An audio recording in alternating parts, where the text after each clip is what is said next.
Hello, and welcome to Philibron's Computer Networking Lab. You're watching the instructional video called Secondary DNS. Here we are on the DNS server called DNS2. We can tell that it's different from DNS1 by the red background. On this server, we want to attempt to create a secondary DNS. The first thing we want to do is to change the computer name to what we want, and also to make sure that the primary DNS has the philibrown.local name attached to it. First, we'll go to System in the Control Panel. Here we can see that the DNS2 is already configured on this server.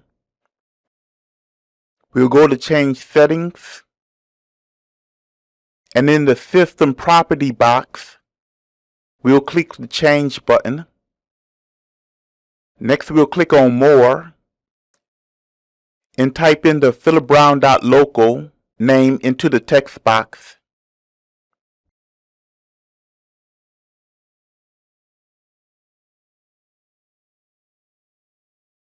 Okay, let's save all these settings. When you make a change in the computer name or a primary suffix, the computer needs to be restarted. I will pause the video and resume it when it's finished rebooting. Okay, we're back on DNS2. The computer has finished rebooting. The next thing we want to do is to make sure that the network card has a static IP address. Let's go into the Control Panel and then go into the Network and Sharing Center.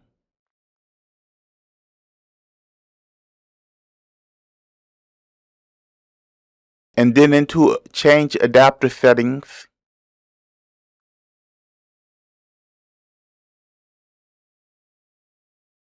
When we go inside of the Ethernet Properties box and double click on the Internet Protocol version 4, we can verify that we do indeed have a static IP address.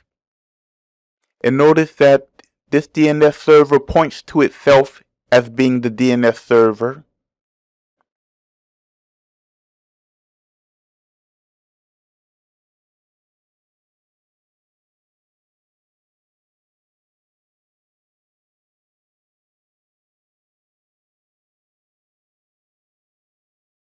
Now let's open up the Server Manager so that we can install the DNS server on this computer.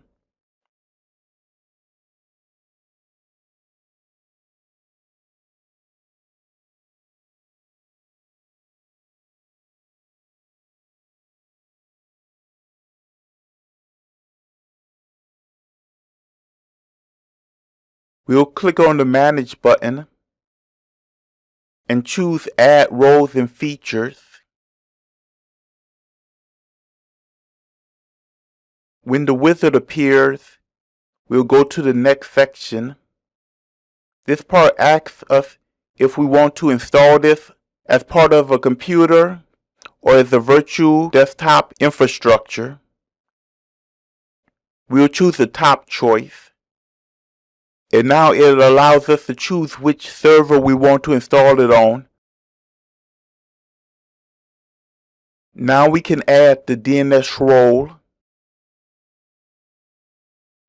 But there are a number of features that need to come with it. We will add these features. We don't need to add any more features other than the ones we just finished, so we'll click on Next.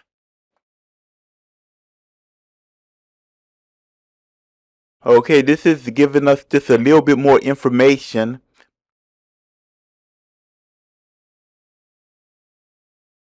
I'm going to go ahead and choose to allow it to restart if it needs to.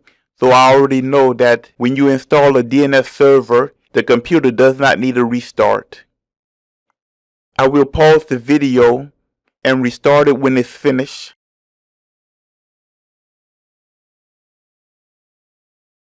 Okay, we're back on DNS2. The wizard has finished installing the DNS server. Let's go to Administrative Tools and take a look at it. Here we open up the DNS Manager. We can see that it has the forward lookup zone, the reverse lookup zone, the trusted points, and the conditional forwarders. Let's take a look at the forward lookup zone first.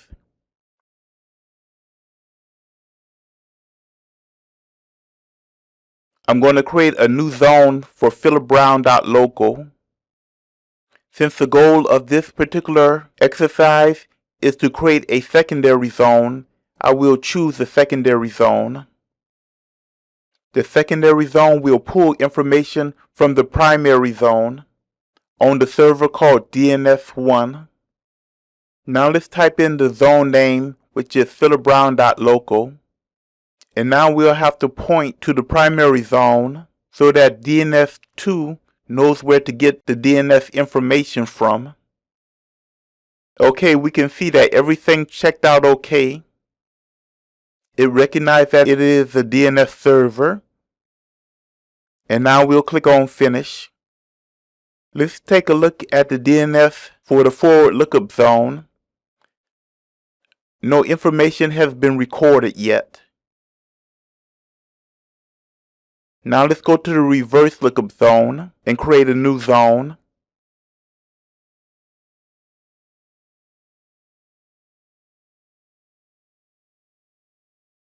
In this exercise, we also want the reverse lookup zone to be a secondary zone.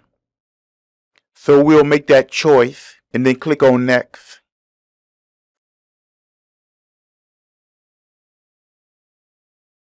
And now we have to give it the network address.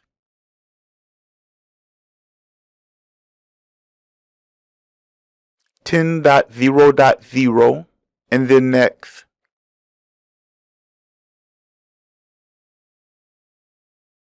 We also have to let the reverse lookup zone know where it should get its information from.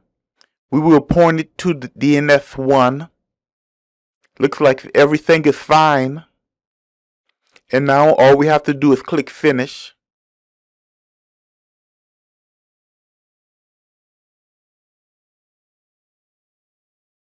Okay, now when we look for the entries, it tells us that the information has not been loaded. The reason for this is for security reasons. We have to let DNS1 know that it can trust DNS2 and give it the information.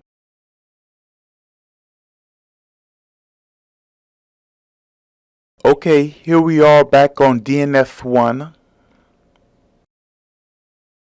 Let's go back to the Administrative Tools and open up the DNS Manager.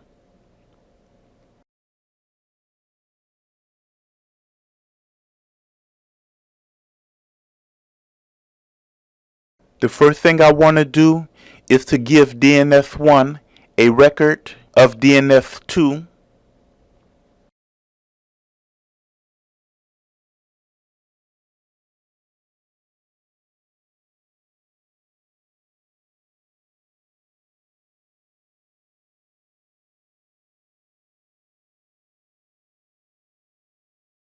I also want to click on this checkbox to put a record inside of the reverse lookup zone.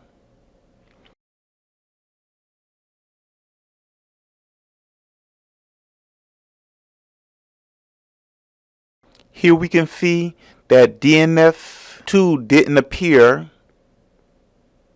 but if we do a simple refresh, it appears. Now we want to set things up so that DNS1 will transfer information to DNS2. If you remember, we set the zone transfer to transfer only to named servers. Right now we do not have an entry for DNS2, but let's change that.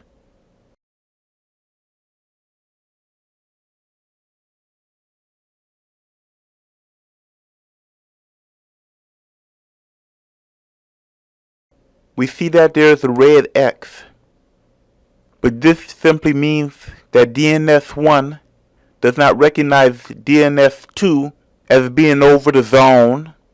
It currently does not have any information for that zone yet. Take a look. There's no name server for DNS2 yet. But now that we refreshed it, the name server record for DNS2 appears. Now let's work on the reverse lookup zone. This one also will only exchange records with a name server. So let's go add the name server of DNS2 to its list.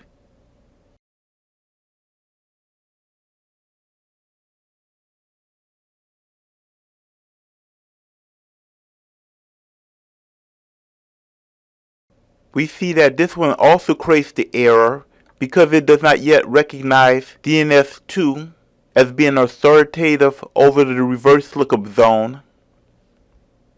Now we see that DNS2 has a name service record connected with it in DNS1 reverse lookup zone.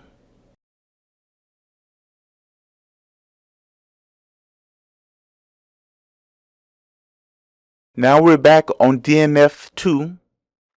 Let's take a look at the DNS manager. Oops, they got the red X's still there.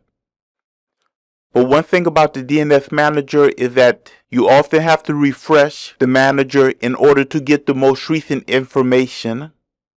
Ah, that's better. We can now see the records that were inside of DNS1.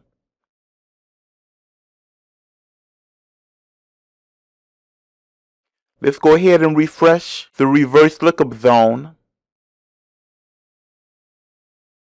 It looks like this one made it also.